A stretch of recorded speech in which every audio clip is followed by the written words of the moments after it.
Well, there's no doubt that an introduction of New World screwworm, which is advancing northward from Central America and through Mexico, would have a devastating impact on America's livestock, wildlife, and people.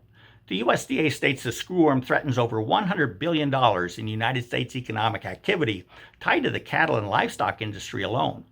Now, many of us were unaware of the severe danger the New World screwworm presents to our country until U.S. Agricultural Secretary Brooke Rollins first closed the border to livestock imports from Mexico. And she did this last November, following an announcement by Mexico that the screwworm was detected in Mexico's southern region. We've learned much since then, including that neither Central America, Mexico, nor the United States are presently capable of mounting an effective eradication strategy against the pest. The laboratory production and subsequent release into the population of sterile male screwworm flies is currently the best known strategy for the pest eradication. But the only laboratory presently producing sterile male flies is in Panama, and it cannot produce enough flies to cover the entire region from Panama to the United States. But both Mexico and the United States are ramping up efforts to begin production of sterile screwworm flies.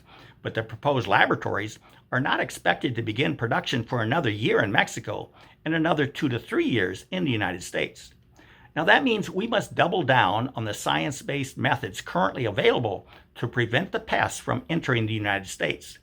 And the most important of these science-based methods is to maintain a strict ban on the importation of livestock from Mexico, as this would help prevent the introduction of screwworm into the U.S. through livestock movement. And it would discourage the northward movement of livestock within Mexico in anticipation of being exported to the United States. Now, another method is to maintain traps and a vigorous surveillance system to determine the screwworm's pattern of movement so resources can be directed where they are most needed.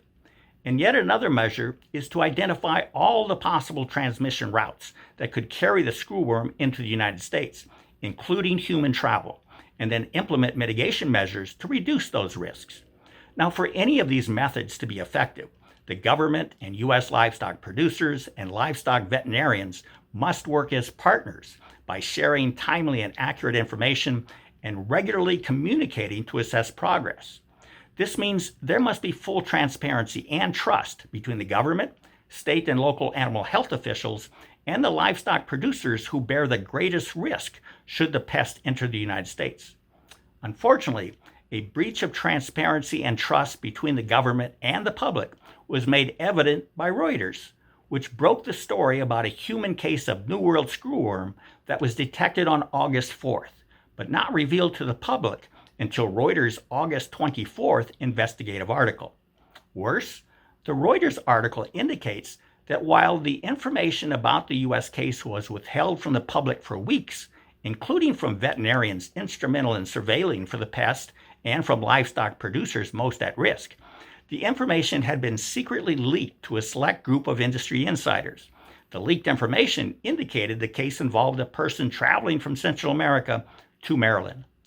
Now, that the government would, as a Reuters report indicates, leak market-sensitive information to only a small group of industry insiders, but withhold such information from all other stakeholders, particularly when the entire livestock industry and related financial markets remain apprehensive regarding the government's ability to prevent the pest introduction, is simply unconscionable.